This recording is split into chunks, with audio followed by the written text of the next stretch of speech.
چې انسانانو پتا سو باندې زما بشمیر انعامات دي او دغه انعامات په باره کې به د قیامت پورس خامخا تاسو کوم نو د الله جل شانه نعمتونه بشمار دي انسان به دغه نعمتونو استعمال صحیح طریقې سره کوي شکر به مدا کوي دا دوه خبرې لازم دي دغه نعمتونو به صحیح استعمال کو او دغه نعمتونو به شکر کو ځکه الله به تپوس کوي چې سبا د الله جل شانه په مخ کې مونږ سره جواب وي بشمیر نعمتونه دي انسان نشي شمارل د انسان وجود چې الله پیدا کړی دی په انسانانو کې دام نعمت دی د حضور علیہ السلام کو امتیانو کې پیدا کې دام نعمت دی مسلمان پیدا کې دام نعمت دی روغ صحت در کو دام نعمت دی دا عام ضرورت لپاره خوراک سہولت سره در کو دام نعمت دی ان تر دې چې رسول الله مبارک فرمایي دا یخ او خوږی او بجتی استعماله دام نعمت دی زوانیم نعمت ته دیبم تبوس کیږي مالم نعمت ته دیبم تبوس کیږي بیا الله جل شانه چې څنګه انسان کمزوري کیږي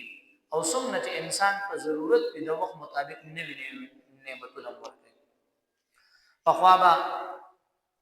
دغه چې مخ کې لاړ شي نو دغه سورلیان نه وي جهاز موټر او ریلګاډي او فلاني سیستانو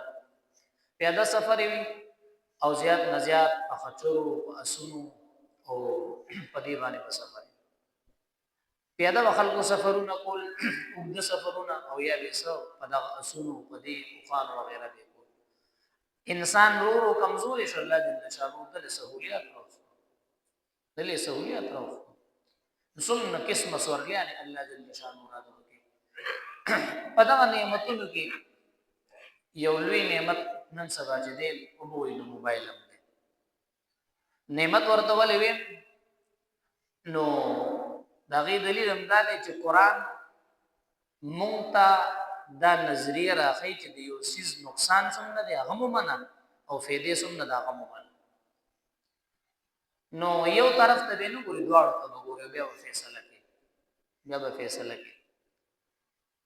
دانن بیانم چې دا معاشرتي دغه سره تعلق دی یو کس بداوي چې حدیث ضرورت دی د دې ټول نزيات ضرورت نن سبا دی د مونږ او د روزو د حد زکات نزيات ضرورت دی ځکه دا ناسوب جوړ شوی نو قران مونږ ته سوې دی یو سیس په باره کې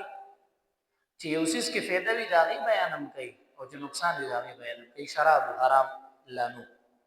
نو الله جل شانه بیان کوي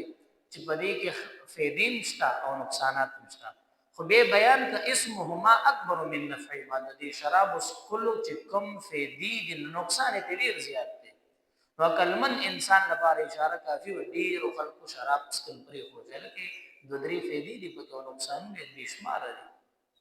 وګوره قران بیان کوي فائدہ مشته ورګي لږ وخت لپاره ستا جذبات راوچت کی لږ وخت لپاره تا کې طاقت او استاد هغه سټیم نه راوږي خو لیکن همیشه لپاره کمزوري ده ستا عقل خراب کی نو ګوره دواړه طرفونه بیان کړه کسي موبایل هم دی د موبایل فائدې نشته نو فائدونه انکار نشي کولی او اوس دا نشي ویل چې می استعمال او نو کدا سر رانه نه وته چې دا نشي ویل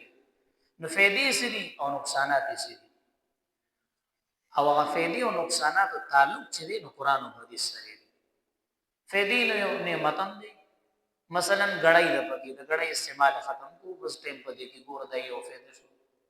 کیلکولیټر د پکې دل ضرورت نشته را کیلکولیټر دا پکې د دوی مفیده شو رشتہ دار سره دوستانو سره رابطي اسانه شو په خوا بمړې وشو نو گاډي بده کو سیکل باندې لګي او سوال جوابونه بده کول اوسره یو موبایل مور بلار دلته دی بچي په بهر وطن کې دي روزانه اور سره خبرې کوي نو رابطي هم اسانه تجارت هم آسان دلته نو فیصل آباد او لاهور نتا سولار وړه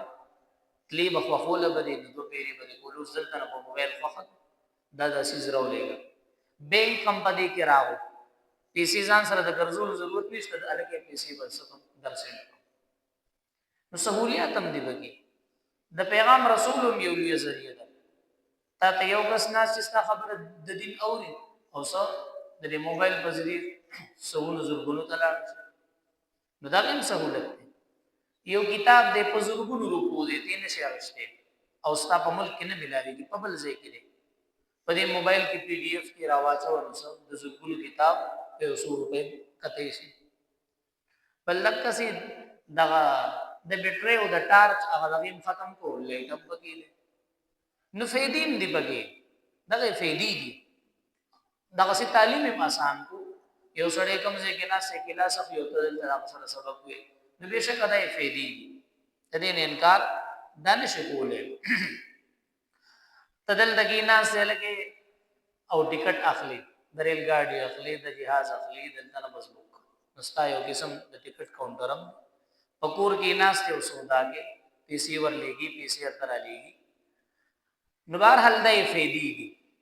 خو دقسې سره نقصانات هم دي.